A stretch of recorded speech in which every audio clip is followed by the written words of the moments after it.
and welcome to this episode of YPOW's Tales from Superyacht Laundry. We wanted to do something a little bit different this episode.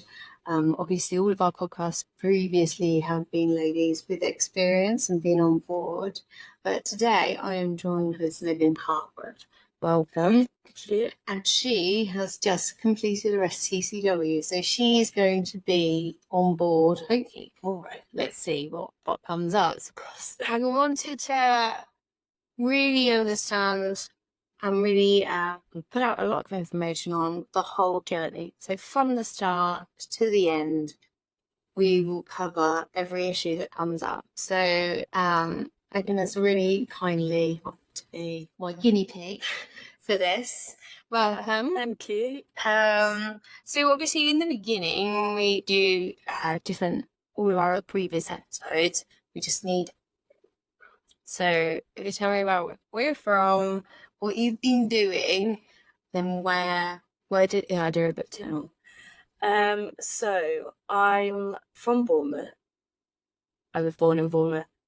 I've stayed there all my life, so 21, and I went to school. I did my A-levels, and then I was stuck between whether to go to uni or whether to do an apprenticeship, because during my school, like my time at school, they literally did not mention once about the yachting industry. Which is quite mad for being like a seaside town. Like it's very close to what the UK could call as, proper marinas for yachts. Nothing about working with boats. It was all just either university or an apprenticeship. So I kind of was like, okay, I'll go with this university option. And then I did criminology and sociology at university.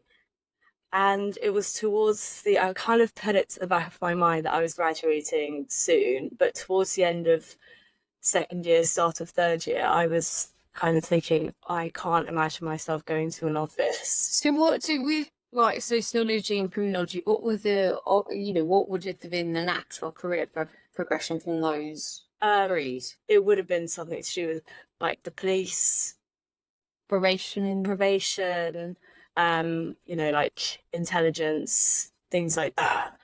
And it interested me a lot, but I just knew that it wasn't. I just could not imagine myself working in an office job for the foreseeable, basically. So I was just like, what else can I do?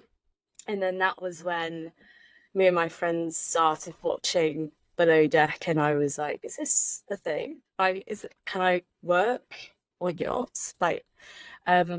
So for people that are watching and listening, which Below Deck series were you watching? The Med, just the one with Hannah and Horace. Yes, that one was one of my favourites. It was just so there was so much drama, but so I was like, this is a bit of me, this is something that I think I like to do. And then what beyond Below Deck? Just working on a yacht really interested me. And so from there, what I found was, the more I looked into it and the more I spoke to people, the more I kind of spoke to my parents, and my parents were like, well, we know a few people as well.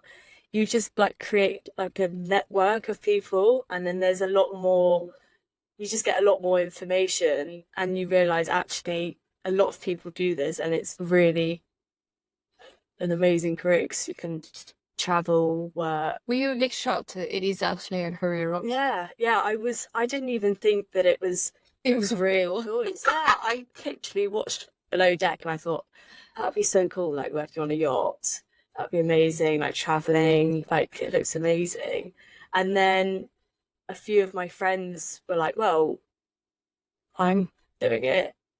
Let me show you some pictures. And that was when I was like, yeah, this is definitely something I'd like to do. It's achievable. It's achievable. Yeah. I suppose because your degree was quite serious, to go to that straight into a job, not saying you wouldn't work enough, you probably weren't, I feel enough to sponsor, but it's quite a serious, like criminology is a serious thing, you know, Yeah. and Yeah.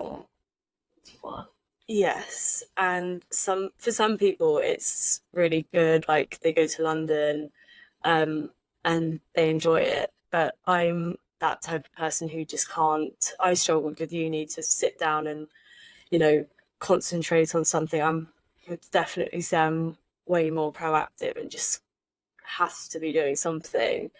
And I just thought I can't keep kind of doing the desk thing where I'm sat at a desk. I did that for the whole of school, whole of uni, and then I need a break. And you know, everyone was just basically saying, you're only 21, just go for it. If you're going to travel, then travel. But I was like, well, I kind of want to earn money. And then that's how I was like, well, I can travel and earn money through. There's actually a lot. I mean, I don't see. It's been a long time. So long. So long. In my time, it was gap year. That was the gap year. Yeah. As we used to take. I mean, it was gap year. Yeah. But the working holiday pieces, like with the Brits, you can go work in Australia and New Zealand. So I was still earning money, but yachting was really good. It's a very it's just a silent industry unless you look into it. Like no one says about it. No one really, unless you actively go looking for people and like for like influencers as well. Like they don't get posted unless you search for it, basically. So I'm glad I found it. When you're like, Spain, I'm going to do it. Do you remember is there a moment or it just mattered where I see Bill? Yeah, it was the moment when one of my close friends went out, and I remember getting a message from him and he said, I've got a job, and he kind of explained it and I was like, oh my gosh, that's amazing. And it took him a while, but he came back, worked for a little bit, and then he went back out, and then he's been on the same yacht for a good few months now. And that was the moment where I thought, well, if he could do it, I'm definitely gonna give it a go. Yeah. And then it wasn't until I booked my training at Flying Fish that it all became real, and I was like, I'm gonna get my qualifications. How much do you think influence are playing a part? Like, were you, when you were interested, were you kind of trying to track down all the cast of Below Deck and them? To a certain extent, yes, but then I also knew that a few of them weren't actual yachties; they were just actors. But because of Below Deck, that's when I went, let me have a look on social media. So I definitely think, even though it's not 100% realistic, Below Deck has definitely, it made me search for other people in that industry. There are parts of it that are, genuine. I've mentioned it when we interviewed Daisy. I found watching it very stressful, but then I've been on board. Yeah. So it's like watching a very slow motion car crash most of the time, which when you want, rubbish, chill out TV, that's not. I don't chill out. I'm just like, why are they doing this? Yeah, and I bet hopefully after I get a job, I'll start watching it and realise this is so stressful instead of enjoying it. No, like you will enjoy it because it will be more. Yeah, like obviously Below Deck, they want millions, they want drama. Yes, and most boats don't have that many problems and that much. Don't get me wrong, there are some, and we've all been on them where there's lots that can go on. Yeah, most in the whole don't have that much drama. Yeah, not that much crew drama. Well, it depends how attractive the decker are, I suppose. So you decided to go on. How did you end up with Flying Fish? So one of my friends, he went through Flying Fish. Okay, so you went through recommendation. I went through recommendation. I hadn't seen it advertised anywhere, really. And then he recommended it and said, it's 2 weeks or 3 weeks if you do both deckhand and stew. It's 2 weeks flat out. The first week you get all of the autonomous positions, and then the second week it's specifically on what position you want to go into. And I kind of was like, well, if it's all in one go, I might as well do it. And he also said he loved it as well. So I was like, if he's enjoying it, then I'll definitely take his recommendation. And obviously I did, and I loved it. So yeah. It's really nice that you get recommendations. So if people that are listening, I'm vicious would look at training providers in the UK, if they actually won't at the more of the training providers available. This doesn't need to figure on where you are. But word of mouth is that's how a lot of the industry functions. Yeah. You know, we're not very receptible to advertising. There's more you ask who you trust, crewmates. Yeah. So it sounds like you've got one of your besties like ahead of you. Yeah, giving you a little bit of advice. Yeah, because he knew that I was kind of like not too I didn't know much about the industry anyway. So yeah, it's been very handy having him do it all first, and then you get him to make all the mistakes and do it first, and then I'll make the good mistakes. I'll make the good decisions after. It's like, yeah, so that was very handy. But yeah, I wouldn't have known about flying fish if it wasn't for him. So yeah. And so how did you find it? So like first week of the training is STCW? Yeah, so that's the firefighting, water, like safety. And it was very like information heavy.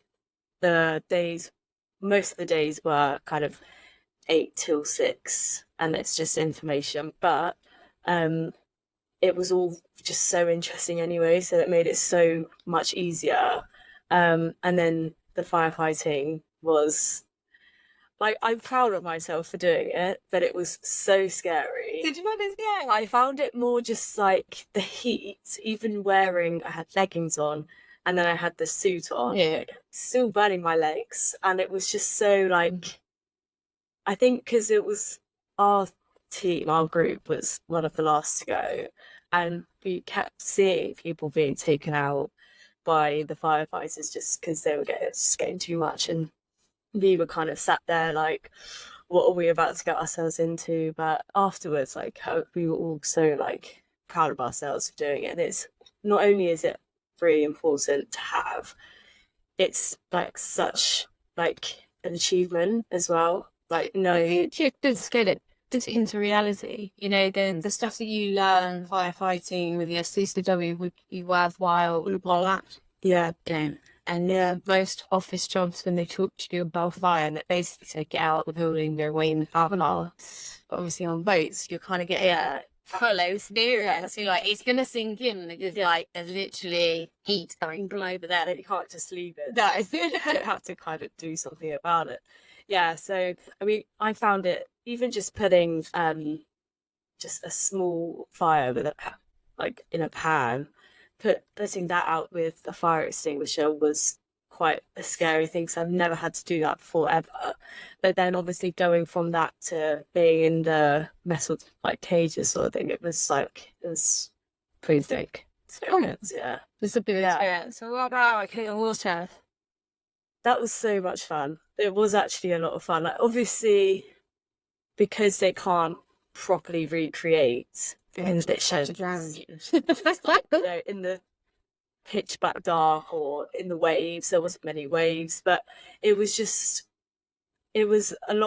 scary at times because they would kind of put you in the dark in your tents that you would have on the water. But yeah, that was fun as well, and it's just very interesting, you know, all the techniques and all the different equipment as well. Like, I was cool. Yeah, it was really cool. I mean, it's one of those things that stays with you. So when I did my STCW, I was in Australia, and our water rescue was done in the Qantas airport. training, so like for cabin rise, so they could make it dark and made it rain, and we had to do all the rescue and that. And I was in this scene. So I was like, we were just talking about I thought, I don't know who you are. But the recipe suit that they got me in, there was like that much, so like I thought the fabric, like ready to go into being fit.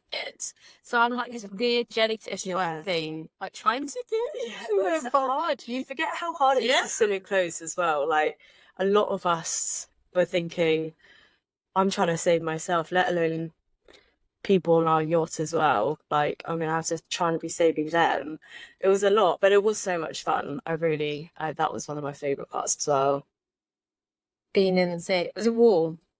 Yeah, it was warm. It was just a normal swimming pool, so it wasn't like anything that I hadn't done before because I used to swim anyway. So it was, but I think hopefully it would never happen, but if anything like that would have to happen, then that's when I would be a bit more like, oh my gosh, this is actually for real. But it wasn't as scary. Yeah. So it's a really good experience, I have to say. It's a lot of fun. We have a lot of jokes. Yeah. So how did you get on with people?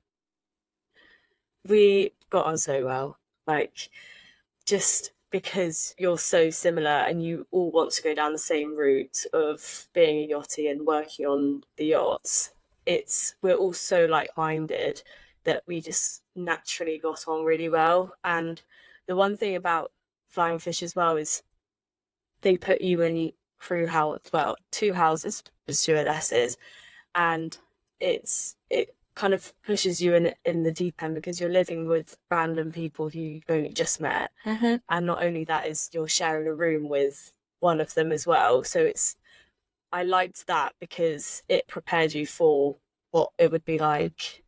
Except the rooms were normal size bedrooms, not cabins, but it was a good experience to kind of... It's generally like a yacht, smaller space. Yeah. So like to the end of this table, and like that will probably be a cabin. Yeah, so that's crazy. We'll be a bit totally waking friends, and I just know shame a cabin it smells. Me too. Me too, because that could be a problem. But I would have to just deal with it. But like obviously you've been to uni, so the halls experience is very similar. You just that first year in uni, you're all shoved together. Yeah.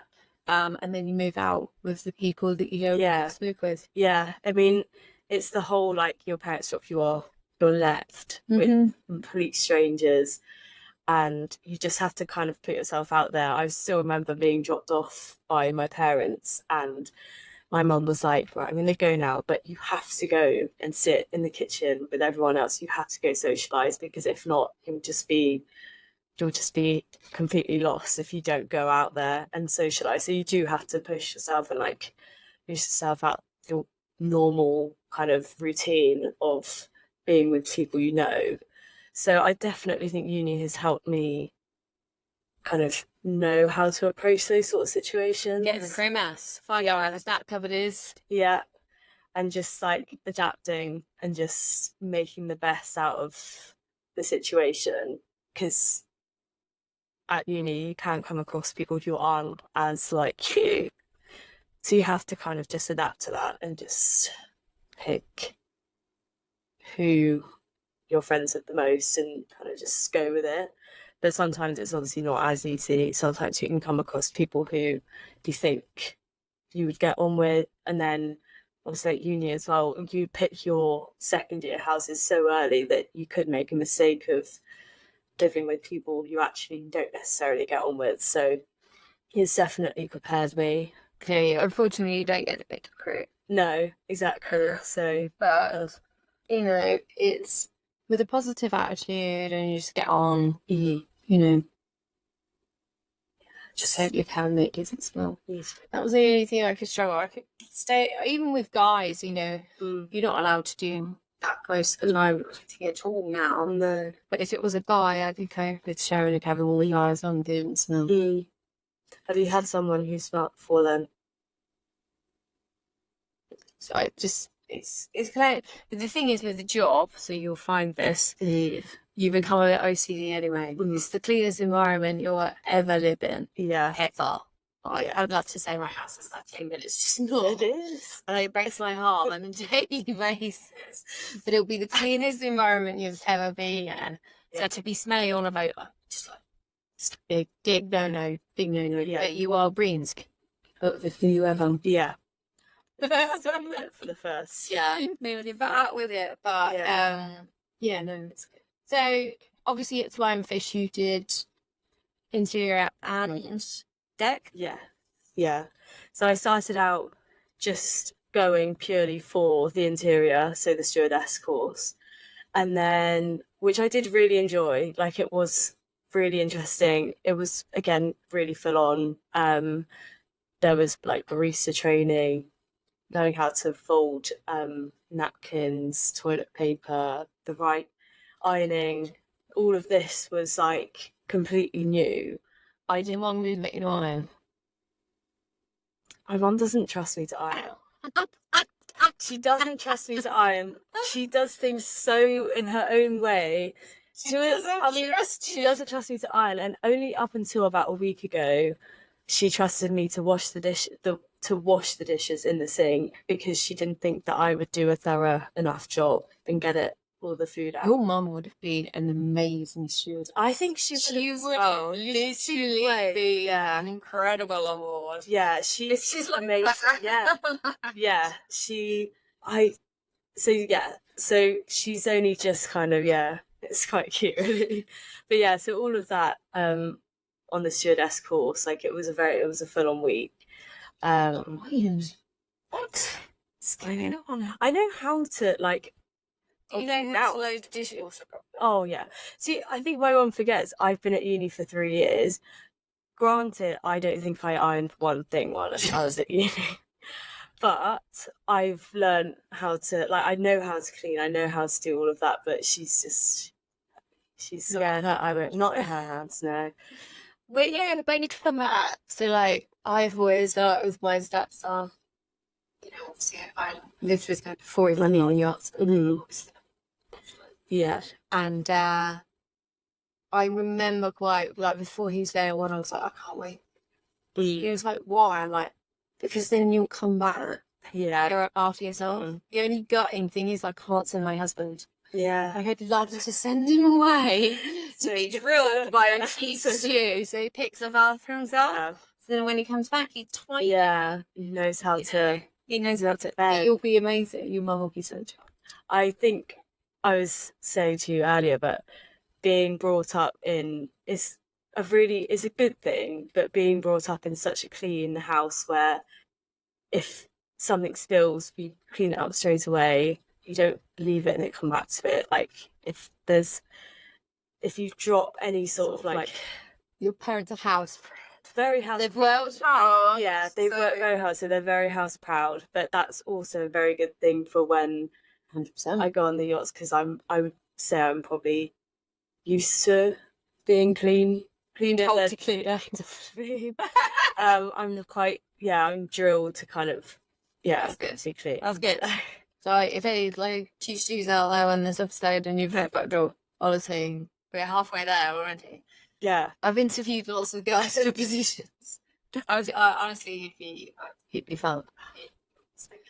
So you've done deck and interior. What are you thinking? So obviously you could do both stage.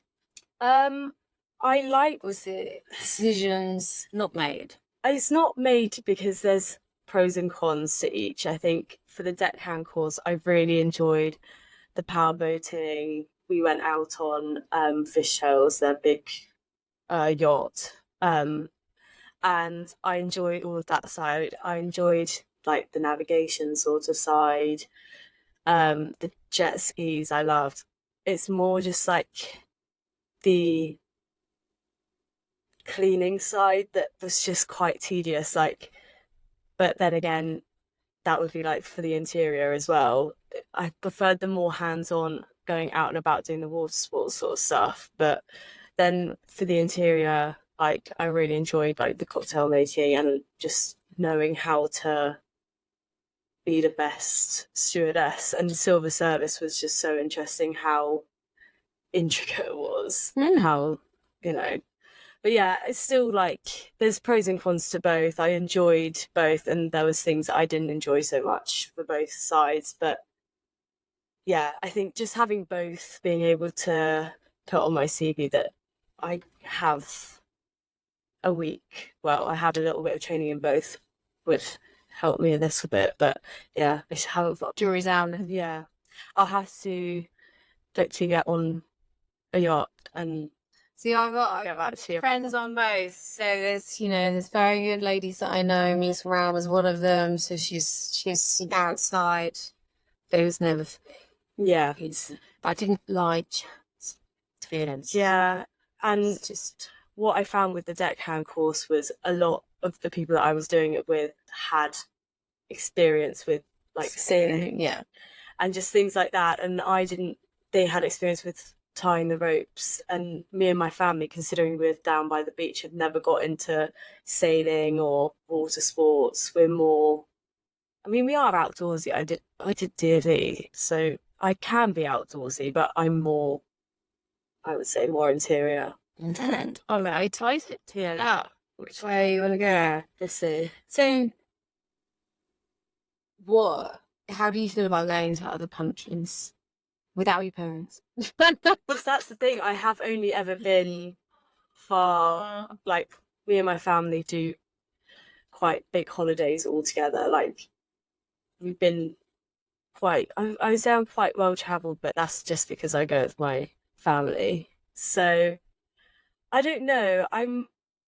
I'd be eager to do it and try it out. But yeah, I'm not sure how I would feel. Going on boats and travelling is a little bit like going with your parents and it's, your itinerary is dictated by, I don't know, your dad's like that, but like, Yeah, your dad, Yeah. your itinerary is dictated by another. yeah, It's only, I would say, in the job hunt where you go along. yeah. I think it's more like the thing that confuses me the most is like the visas. I can't get my head around where I can go and where I can't go without a visa or some sort of passport. Like, that's what confuses me. And I've also been told being able to work in, for example, the Caribbean, it takes a while to be able to get that visa to work there. Well, obviously, we can cover this in another episode, but the boat will sort it out. If they want you, Yeah. sort it out. So, obviously, going over to the States, B1, B2 visa, if the boat sorts it out. Yeah. So, don't stress about it. You won't have to do it yourself. The only time it becomes an issue is if you're going for a job on a boat, thing where they're going to America, Yeah. they need to do it. Yeah. But they can assist you on that. It's not that hard. It's not as hard as it used to be. Yeah. It's really fun. The boat sorts it out. If they want you, sort it out. But in the mess, it's not. Yeah. It's not really an issue. So you fancy going to Antigua? I think so. I'm kind of after my yachting training, I was like, do I go? I'm not sure. And then now that a few girls that I was training with have had jobs because they went out and actively searched for them, I've become way more eager to try and go out and just see what I can do whilst being out there. So There's a lot. yeah, You eager to go out there at some point. get your first flight unknown. Yeah. Yeah.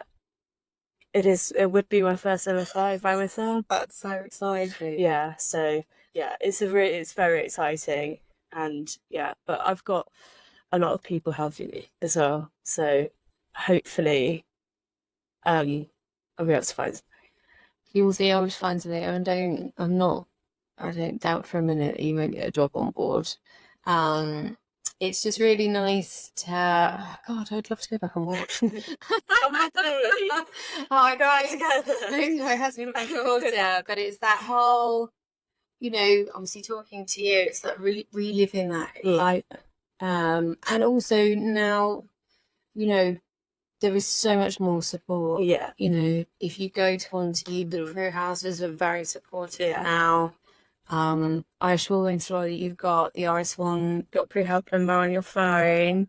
So if you get into trouble that way, you've got people to ask. Yeah, your contract's a bit dodgy, or the boat's a bit dodgy. One of the things I would say with me is trust your gut. I'm sure Flying Fish probably said, you know, if it doesn't seem right, then it's probably not. Just, you know, it's just like getting invited to like a dodgy house night. Yeah, and I don't know whether to go in or not. Not really sure. Or, you know, bringing those experiences that you've had from uni that are not in there that you could just tap into. Yeah. Just the environment. Yeah. So you'll have a lot of people backing you up, and I love rest time in the industry. It is super exciting. You know, obviously we talked about it. I would recommend going over to Monty and, you know, basically look for a job in the morning. Yeah. And in the afternoon is going to the beach and connecting and so Everyone has said that who I've spoken to is they would really recommend going dog walking, just going to Monty and seeing where you can go from there. So it's a definite must. It's a must. Yeah, fun. It's really fun. Yeah, it will be fun. Anyway, thank you very much for being part of the podcast. Obviously, this is the first episode. We'll check in with you once you're on board, and then we'll check in with you a bit later as well, to get your first-hand experience. Thanks for that. I wish you all the best. Like everybody else does. If you want to find out what happens to me, or if you want to listen to any of our other podcast episodes, they are on Spotify. We've also got the video version, which is available on YouTube. If you like any of the information that we've kind of talked about, please go to yachthouseofwisdom.com for more information.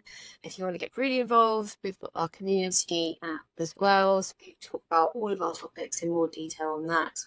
And also, more importantly, we can connect you with incredible companies that are going to support you at whatever stage of your life is.